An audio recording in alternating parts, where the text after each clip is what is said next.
lively competition, a desire to win, enthusiasm that knows no bounds. That's the spirit of young America. From coast to coast, in everything from sandlots to stadiums, you'll find red-blooded American boys full of that old grit and determination that makes winners and champions. And when the shouting and the laughter of the sandlot grows dim, there's a reason. It's because the great American boy is hard at work, inventing, creating, building something. The energy that is forever behind both the competitive sports of youth and the desire to build and create new things is the energy that develops industrious, dependable citizens of tomorrow. Every spring, in thousands of attics, garages, and basements throughout the country, thousands of young Americans set to work building their entries for the All-American Soapbox Derby. The All-American is the greatest amateur sporting event in the world because it combines both the ingenuity and creative spirit of young America with the natural racing and sporting instincts of boys of all ages. Every boy, everywhere, between the ages of 9 and 15 is eligible for this great race. Sponsored jointly by the leading newspapers and America's leading manufacturer of automobiles, local derbies are run in 116 different cities throughout the country. Each of these local champs is already the proud possessor of the M.E. Coyle Trophy. The place? Akron, Ohio. The time? The morning of August 16th. The excitement? The 1936 All-American and International Soapbox Derby Finals. Today, Akron is a city filled to overflowing with a big welcome for the thousands who have come from every state in the Union to witness the big event.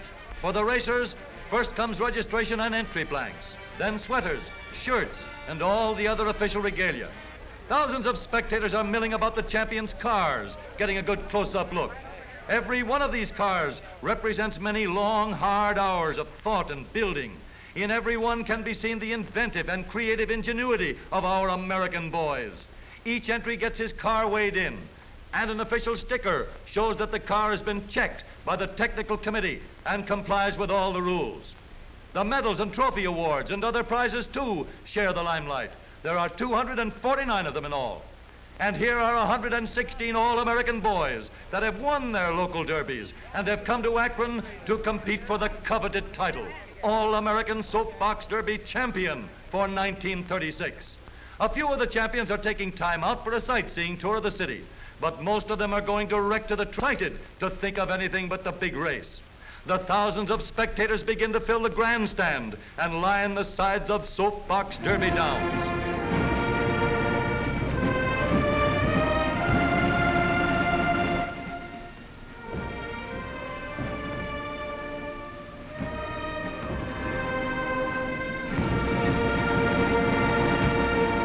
No racetrack in the world is more colorful than this, and yet it's just for boys, all-American boys.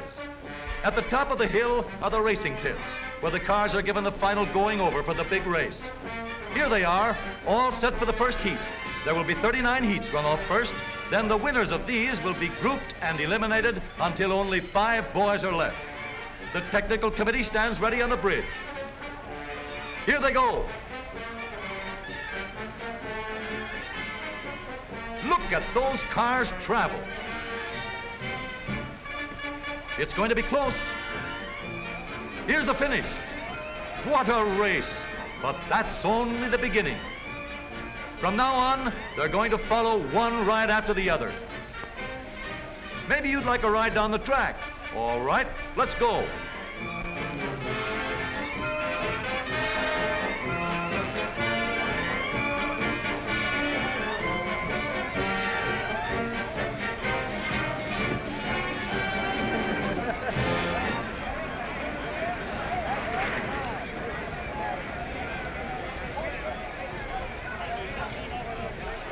Hey, looks like we got off that one just in time.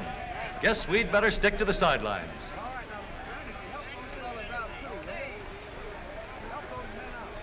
Here are Graham McNamee and Tom Manning getting ready to broadcast over a great nationwide hookup. And millions of people all over the country are listening.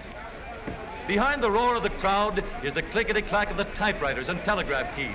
Stories of the race flashing over the wires. Pictures, too, both for the newspapers and newsreels. Harry Hartz and Wild Bill Cummings, famous race drivers, officiated the finish line. Here goes another heat. Look at the body English on that start. But then everything's fair as long as he doesn't get off and push. Three boys straining with every muscle, living in 1 minute the climax to all the hopes and ambitions of months of preparation. What a story there is behind every boy and his racer. And now the last preliminary heats are over. Only 5 boys remain to fight it out for the coveted honor of being hailed the new champion. Onto the truck they go for the trip back up the hill. Away go the first 3.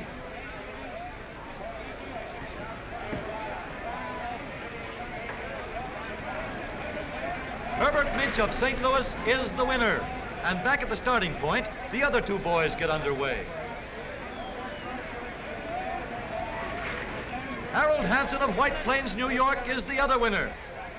Back at the starting line, Herbert and Harold are ready for the flag. One will be the new All-American Soapbox Derby champion. There they go.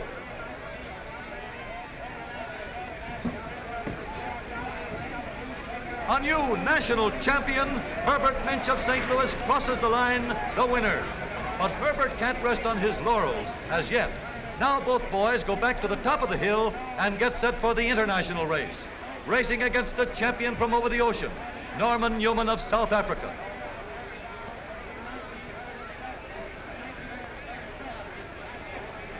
They're off.